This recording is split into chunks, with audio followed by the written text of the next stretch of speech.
अब यहाँ से सीन शिफ्ट होता है और होमोरिया को दिखाया जाता है जो कि अपने रूम की ओर आता है और रूम में जैसे ही एंट्री करता है वांगडोंग को देखता है जो कि नहा रहा है। वांगडोंग जैसे ही होमोरिया को देखता है जोर से चीख मारता है और अपने आप को विंग के अंदर कवर कर लेता है। फिर होमोरिया को एक लात मार के बाहर कर देता है अपने रूम से और बोलता है रूम में आने से पहले नॉक नहीं कर सकते और भी कई सारे गाली भी दे देता है। इससे होमोरिया गुस्सा होकर पागल जैसा हरकत करने लगता है और बोलता है ये लड़का होकर लड़की जैसा हरकत कर रहा है और वहाँ से होमोरिया जाने लगता है। जाते जाते होमोरिया सोचा है ये लड़का होकर लड़की के जैसा क्यों बर्ताव कर रहा है।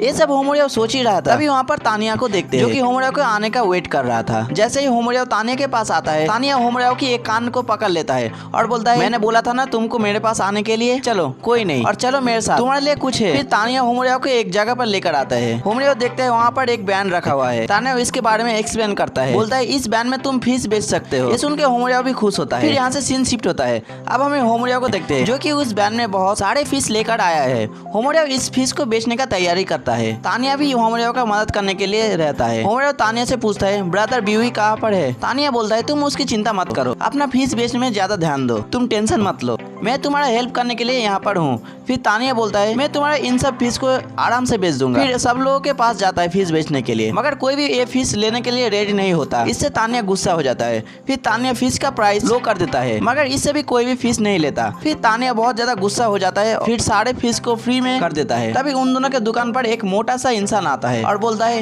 ये फ्री है क्या। होमोरिया हाँ में सिर हिलाता है। फिर मोटा इंसान बोलता है मैं एक फिश टेस्ट करके देखता हूँ कैसा बना हुआ है। फिर एक फिश का बाइट लेता है और लेते ही वो इंसान बहुत ज्यादा खुश हो जाता है और बोलता है मैंने आज से पहले ऐसा टेस्टी फिश कभी नहीं खाया। इस मोटे का बात सुनकर बाकी वहाँ पर जो भी था वो सब खाने के लिए लाने लगता है। तभी तानिया बोलता है अब ये फिश फ्री में नहीं मिलेगा, इस फिश का कीमत देना पड़ेगा। तानिया का बात मान जाता है सब लोग। फिर तानिया फिश का एक कीमत लगा देता है और इस कीमत पर ही सब लोग लेने के लिए तैयार हो जाता है। फिर सब लोग फिश लेने लगता है और देखते देखते उन दोनों का बहुत सारे फिश सेल हो जाता है।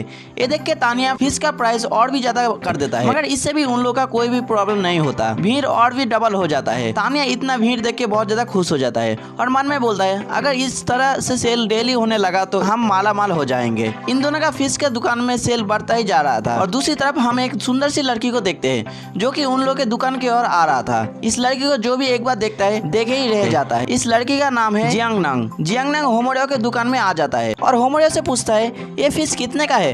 होमोरिया बोलता है तुम वहाँ पर देख ही सकते हो प्राइस लिखा हुआ है। होमोरिया फिर बोलता है आपको नहीं दे सकता हूँ क्योंकि सारे के सारे फिश बिक चुका है। ये सुनकर जियांगनांग बोलता है लगता है आज मेरी किस्मत में ये फिश खाना लिखा ही नहीं है, कोई बात नहीं दूसरे दिन खाऊंगा। ये बोलकर जियांगनांग वहाँ से जा ही रहा था। तभी उसके पास से एक कॉइन सीधा होमोरिया के और आ जाता है। ये देख के तानिया अपना वेपन से उस कॉइन का दिशा को बदल देता है। तभी वहाँ पर एक लड़का आता है और होमोरिया के ऊपर अटैक करके होमोरिया के पास से कुछ फिश था वो ले लेता है। तभी वहाँ पर बीवी आ जाता है और बोलता है उसको छोड़ दो। ये बोल के अपना एनर्जी बाहर निकलता है और बीवी उस लड़के को एक पंच मारने जा ही रहा था। तभी वो लड़का बीवी के अटैक को अपने एक ही हाथों से रोक देता है।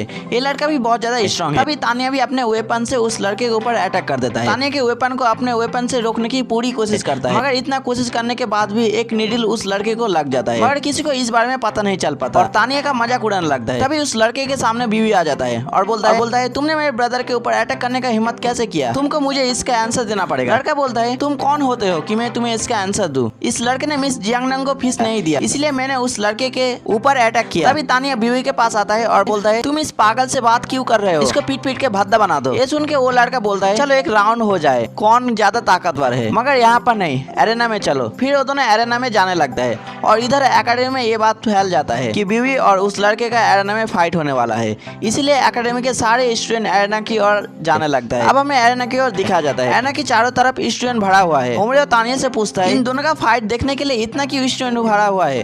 तानिया बोलता है क्योंकि इस एकेडमी का ये दोनों ही सबसे पावरफुल स्टूडेंट है, कहा जाता है कि ड्रैगन का पावर है। बीवी के पास अटैक करने का मार्शल पावर है और दूसरी तरफ जुंग सेंगसी के पास डिफेंड करने का मार्शल सोल है।